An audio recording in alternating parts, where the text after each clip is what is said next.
ඔන්න වෙසක් පොය දවසේ අපි බලන්න ගියපු විහාරය ගැනයි ඔයාලට මේ විස්තර අරගෙන එන්නේ.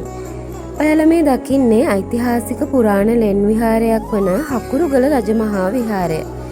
රුවන්වැල්ල ප්‍රදේශයේ තමයි මේ විහාරය පිහිටා තිබෙන්නේ. රුවන්වැල්ල දයිගල මාර්ගයෙන් වගේම ලංකාවේ දිගම එල්ලෙන පාලම වෙන රුවන්වැල්ල එල්ලෙන පාරමිනුත් මේ විහාරයට ළඟා වෙන්න පුළුවන්. මේ විහාරයේ ඉතිහාසය ගත්තහම වලගම්බා රජ දවස දක්වාම දිව යනවා. අකුරු කර වූ ලෙන හකුරුගල වූ බවයි ප්‍රවාදයේ සඳහන් වෙන්නේ.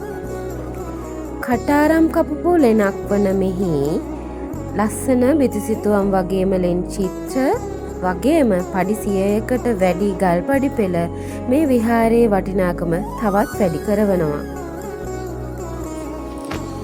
ඔබ මේ දකින ජලපහර කිසිදා නොසිඳෙන දිය පොකුණ මේ විහාරයේ තමයි එකත් පිහිටා තිබෙන්නේ. මේකේ විශේෂත්වය තමයි මේක භූගත ජල පොකුණක් විදිහටයි අපට නරඹන්න පුළුවන් වෙන්නේ. ඒ වගේම ලංකාවේ වැඩිම ඝනත්වයෙන් යුතු වතුරත් පිහිටලා තිබෙන්නේ මේ කියලා ප්‍රවාදයේ සඳහන් වෙනවා. සීතාවක රාජසිංහ රජ සමයත් මේ විහාරයට ඈඳෙන්නේ විහාරයට පිටුපසින් තිබෙන ගල් තලාව හින්දා.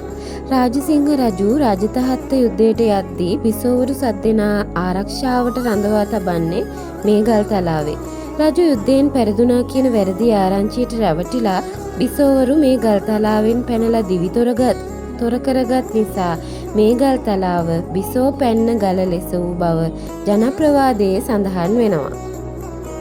ඉතින් ඔයාලත් එන්න වැඳ පුදාගෙන සෝබාදහම විඳගෙන ඔබත් පරිස්සමෙන් මෙහෙත් පරිස්සම් කරලා ආයිම යන්න.